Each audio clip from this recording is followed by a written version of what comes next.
Tonight on Coyote News, spring break is just a month away, and while some students plan on laying on the beach, others will spend their time volunteering.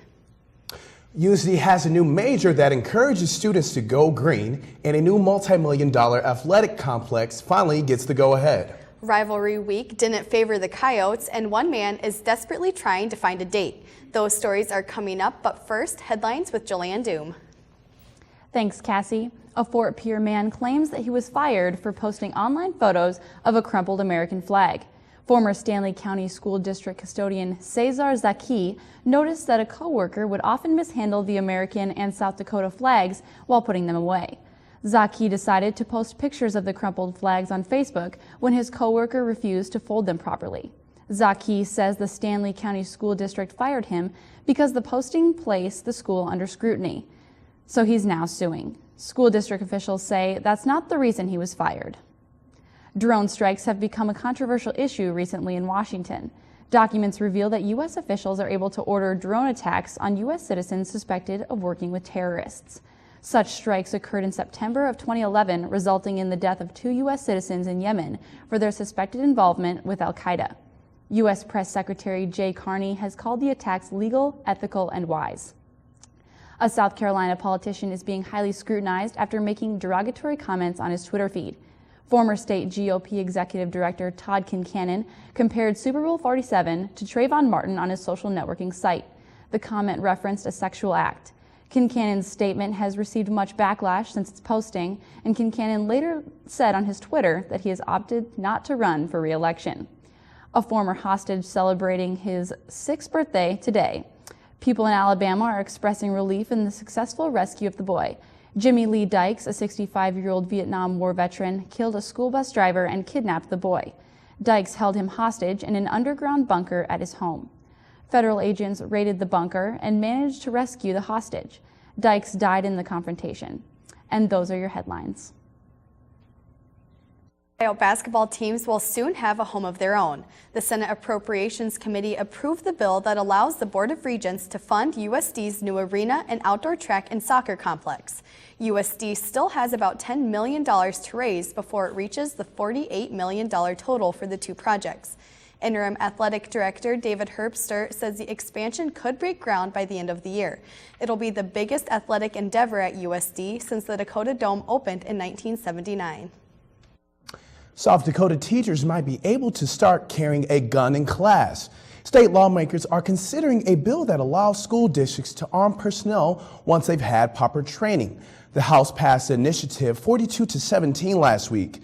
The bill now goes to the Senate. Supporters of the bill says it'll make potential attackers think twice before entering a school. Opponents say allowing guns in schools will only lead to more accidental shootings. More underage drinkers might start helping their friends if they're sick or hurt. The Senate Judiciary Committee passed the Good Samaritan bill that offers immunity to minors who've consumed alcohol if they're helping in an emergency and cooperate with law enforcement. Some say the bill is unnecessary because most officials don't try to get underage drinkers in trouble if they're helping a friend. Opponents of the legislation say it promotes underage drinking. The bill now goes to the full Senate for debate. Pi Kappa Alpha Cycle for Life philanthropy is underway in the Wellness Center from now until 10 o'clock tonight. Joining us via Skype is correspondent Kathleen Siri with Pike President Trent Carlson. Thanks, Taylor, and thanks so much for being with us here today, Trent. Can you tell us a little bit about Pike's national philanthropy that this event is benefiting today? Sure thing. This is something that actually started in 2008. Brother Taylor Trudeau was suffering from leukemia. It was a year-long battle, and he eventually passed away in August of 2008. So the brothers of his chapter, Gamma Mu at University of New Hampshire, they started this event called Cycle for Life just at their chapter, and it's kind of gained some steam and is now nationally recognized by all the Pike chapters. So we do it all across the nation. And this is centered around a cycling event, obviously. Can you tell us how that's kind of set up and how the organization of that works? Mm-hmm. Basically, we have sessions that you donate $10 for, and it's for a 30-minute biking session by a well-trained instructor. They take you through a really great workout. It's kind of a great way to keep up your New Year's resolutions. that's kind of how the structure is set up by different times, and it's from 4 p.m. to 10 p.m. So people just cycle out once they've gone through the 30 minutes. All right, and do you expect a good turnout from the USD and Vermilion community? We do. We've had numerous different sponsors around the community, local businesses. We've had a lot of support from the Greek houses as well, sponsoring bikes. Sponsoring bikes is something where they, donated $100 and then you get the full day of cycling. So we've had a great turnout and a lot of people just kind of stopping by as well. So it's great to see that. All right, thank you, Trent.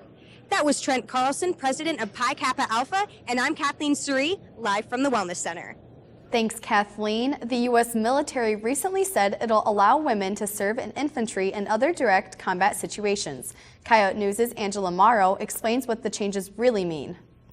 Women have been serving in the military for years now. Thanks to a new change in government policy, they'll be able to join combat units. Our local ROTC helps to understand what exactly that means for the women. Secretary Panetta from the Department of Defense made an announcement last week that the Department of Defense would open approximately 237,000 new jobs for women in the military, primarily identified as combat role. But really, in the last 12 years we've been in Afghanistan and Iraq,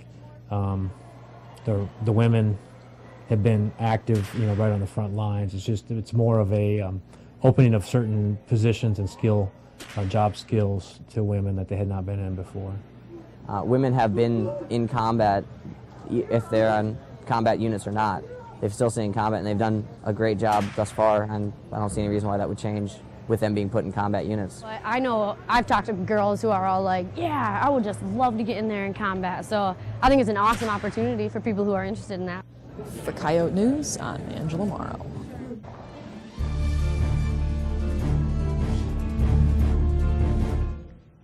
If you're worried about finding a job, there's one industry that will never go away. A career fair planned for late March will feature jobs and internships in health sciences. Students will have the opportunity to meet with professionals from a variety of fields, including communication studies, dental hygiene, kinesiology, nursing, and physical therapy, among others. Caitlin Warnock says she's excited. Healthcare jobs posted. I'm just interested to see what's in the future for me and what else I could get my hands on as far as healthcare, because I really like to get into that field. I really enjoy helping people, so I feel like this would be a good place to start. Get your resumes ready. The fair will take place on March 26th at the Lee Medical Building. This spring break, a number of students will become active citizens thanks to AWOL.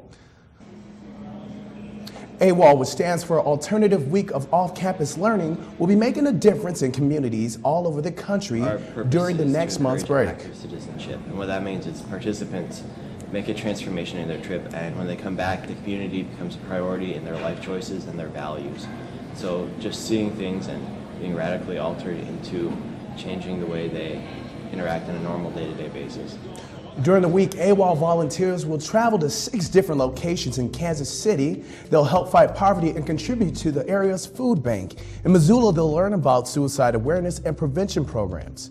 And Portland, students will focus on alternative programs for urban youth and gang awareness. And in a first for AWOL, members will help maintain a big cat sanctuary in Pittsboro, North Carolina.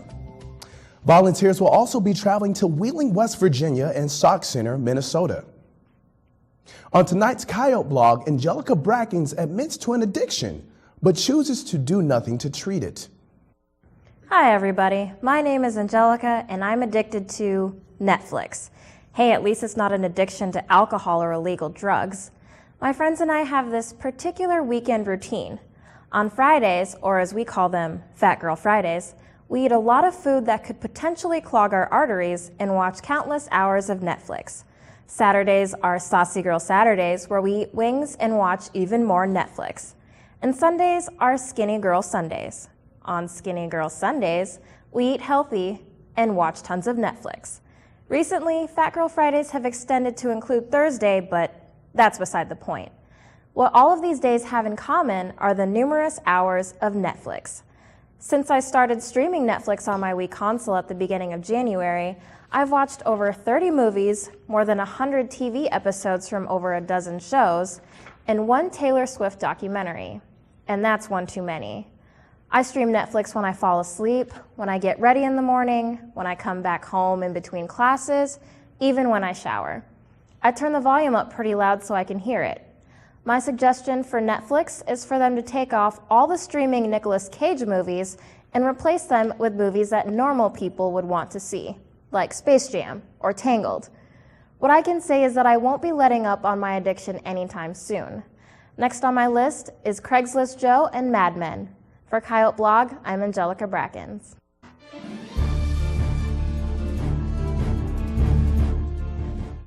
A new major that's following a national trend made its way to USD last semester, and students are taking advantage of it. The new sustainability major is now gaining popularity among students in the biology department and beyond. Assistant Professor Megan Jarko says she's happy to see the program developing on campus. And it came about really from having student interest in wanting to do something with sustainability, and so the faculty and administration put together this major to broadly address sustainability issues. Jarko says there are currently 8 students majoring and 7 students minoring in the new sustainability program. She says students majoring in the program shouldn't have any problems finding jobs after college. There's a whole range of jobs, so a lot of natural resources conservation jobs, to jobs in local governments, to working in nonprofit organizations. Jarko encourages students interested in the sustainability program to try one of the introductory courses next fall. College is where many people meet their significant other, and one campus man is really being proactive. Volant writer Blaine Reynolds is asking co-eds to go on dates with him. But there's a twist. He plans to share the juicy details. Reynolds will take them out on an economical date, pay for it all, and then write about it in the Volant. The women going out with Reynolds will also have the opportunity to share their opinion of the date. Joining us in the studio live is Coyote News' Courtney Stewart with Volant Verb editor Anna Burleson. Courtney? Thanks, Taylor, and thank you, Anna, for meeting me here. How did you come up with the idea for this project? We really wanted to examine college dating and how it's changed over time. With technology and things moving the way they are today, we wanted to examine, is tweeting during a date still rude? Can you answer your phone? Who pays? Is it sexist? All that kind of thing. Who is eligible for these dates, and who do they contact if they're interested? They can contact me at the newspaper. My email's all over the Volant, and there's information on our website, and you can contact us through Twitter. Any girl is eligible, any USD student, doesn't matter age, major, whatever. If Blaine Reynolds falls in love with one of the girls on the dates, how do you think it will affect the results? I don't know, but that'd be really interesting. I'm sure it'd be a great column. Well, thank you, Anna. That was Anna Burleson, Volant Verb editor, and I'm Courtney Starrett, live in the studio. Thanks, Courtney. In week 3 of her series on the new smoking ban, Yo reporter Kelly Stewart says the ban is already getting results. In the first 2 segments of the Yo Report Smoking Ban series, I brought you an informational portion and also a student and faculty reaction to the ban. On this 3rd and final segment of the series, I take a look at the outcomes of the ban thus far. With the legal cigarette buying age at 18, almost all students across the USD campus are able to buy cigarettes if they want to. I visited one of the closest gas stations to campus, Coyote Convenience, Valero, on the corner of Cherry Street in Dakota, to get an idea if the ban has affected any cigarette sales from USD students. I spoke with Jill Christopherson, a cashier at Coyote Convenience, to see if she had noticed any changes in sales or customer thoughts since the ban. No, it's been pretty steady, about the same. I really haven't noticed much of a change at all, just other than hearing from people that they don't like the ban on campus. Though it seems that the same amount of cigarettes are being bought, they aren't being smoked on the campus of USD. Students are following the rules and respecting the ban despite any thoughts they may have against it, and allowing USD to embrace the feeling of cleaner air. For the Yote Report, I'm Kelly Stewart. Thanks, Kelly.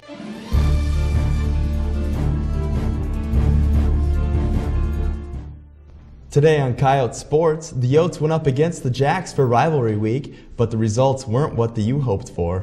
Also, the Chicago Bears have hired a former Coyote football player, the women's track team sets a new record, and the men's and women's basketball teams both fall to NDSU.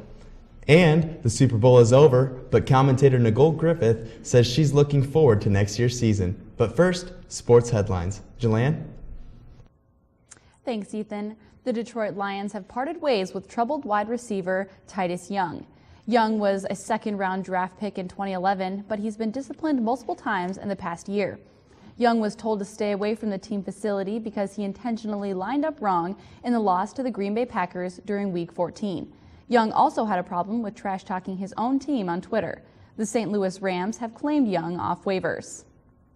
California State Fullerton's assistant women's basketball coach and her fiancé were found dead near their home on Saturday. Monica Kwan and Keith Lawrence were found in their car on the top floor of a parking structure at their condominium complex in Southern California. Authorities say they have no motive or suspect in the killings, and it didn't appear that they were robbed. Reuben Foster is the nation's #1 high school inside linebacker, but with his college commitment came a little drama. Foster originally committed to Alabama 2 years ago before decommitting this past July. He then committed to Auburn, even getting the Auburn logo tattooed on his forearm. But in December, he decommitted from Auburn and has now re-signed with Alabama. Four-time World Cup champion Lindsey Vonn has officially suffered a season-ending right knee injury. Vonn tore her ACL and MCL after losing balance on her right leg while landing after a jump at the World Championships yesterday. This is the 6th straight major championship where Vonn has been injured. The timing couldn't be more unfortunate because the 2014 Winter Olympics in Russia are just a year away. And those are your sports headlines. Bethany Buell of the women's track team set a new USD indoor pole vault record for the second consecutive week with a mark of 13 feet 11 3/4 inches. The mark came while winning the event at the Frank Savine Nebraska Invitational on Saturday. The women's team had another standout performance from freshman Katie Wettstein after breaking the 5-minute mark in the special heat of the mile, and the men's team finished 4th in the 4x400 meter relay. The Coyote teams will split this weekend, sending one team to the Iowa State Classic and one to the Dort Invite in Sioux Center. Heading into Saturday's game against NDSU, the Coyote women's basketball team found themselves in second place in the Summit League standings. The Coyotes came into the game leading the league in shooting percentage at 45%, but the women shot just 35% from the field against the Bison. A late scoring run in the first half tied the game at 21, but both teams traded leads in the second half. The Bison took the lead for good with 4:21 to go in the game.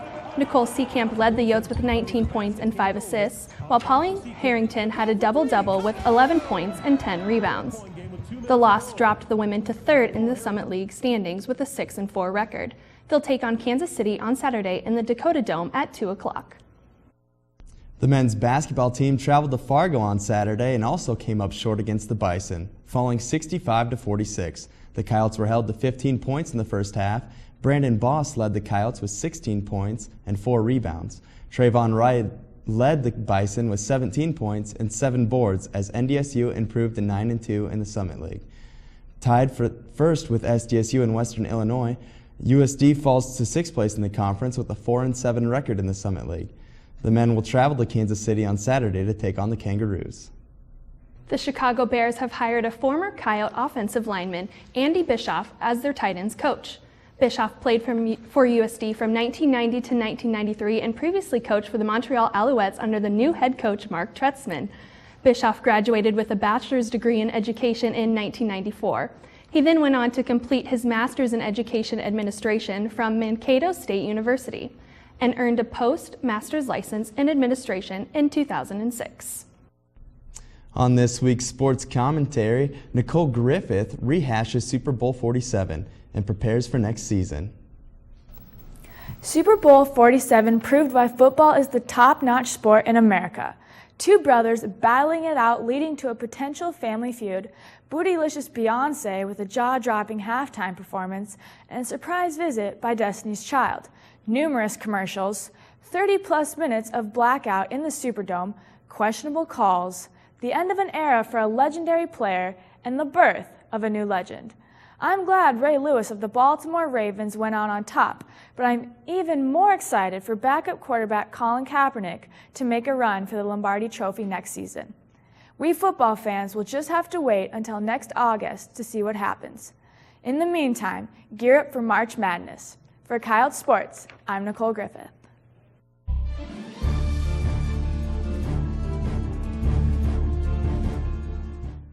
In light of recent events and television shows, commentator Nina Larson has decided to help out a friend with her own catfishing problems.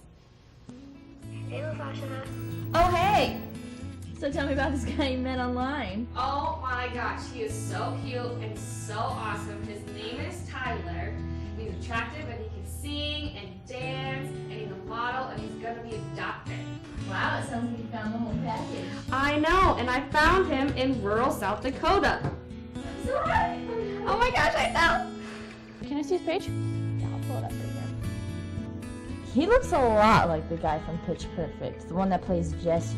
Let me do my research and I'll get back to you tomorrow, okay? Good, I'm so excited. I don't think this guy Tyler is who he says he is. I say we just call him. Hello? Tyler? Yeah, hi. I'm friends with LaFasha. I'm just curious why you're avoiding not seeing her. I don't know. I just don't think I do live up to her expectations right now. Well, you'll never know if you don't try. Alright. I can do it, I guess. We got him.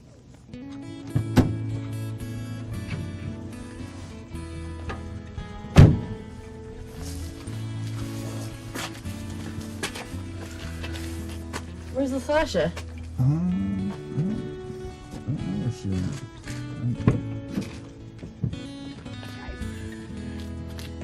Guys, look what happened. Look what he just tweeted me. He's gone! Rest in peace. I've gone to join Manti Te'o's girlfriend. I can't do this right now.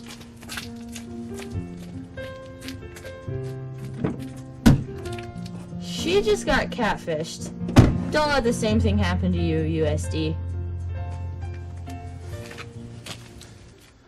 Nina says she's going to leave this job to Neve and MTV from now on. A proposed bill in the South Dakota legislature would allow teachers to be armed in the classroom. On this week's Out and About, Coyote News asked students if they think the bill is necessary. I think it's probably a bad idea. I feel there may be a little bit of overreach. I think it was okay, sorta. I think it's pointless. It's not going to change anything. I think both sides of the gun control issue have sort of been having some overreach. It's good to have some rule or regulation to manage this community.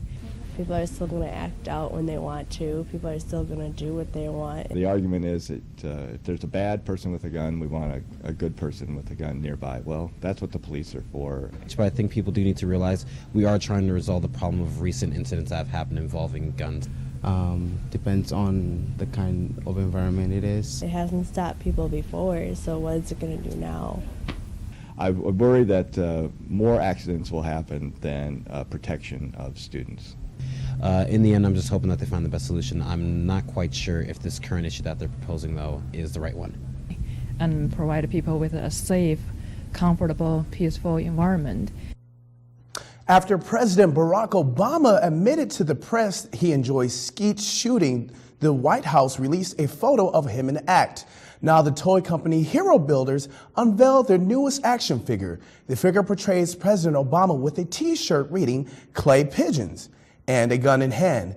Hero Builders says the consumers can also purchase the Mrs. Obama action figure.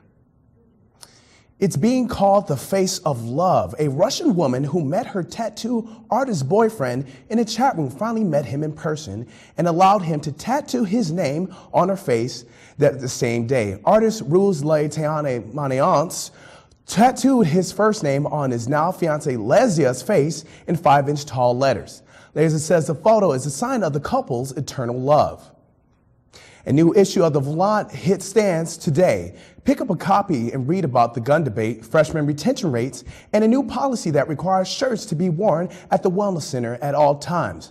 For more headlines, go to volantonline.com, and you can also check out the link on the Coyote News webpage. Don't forget to check us out on Facebook and Twitter. Have a great night and a good rest of your week. We'll see you next week.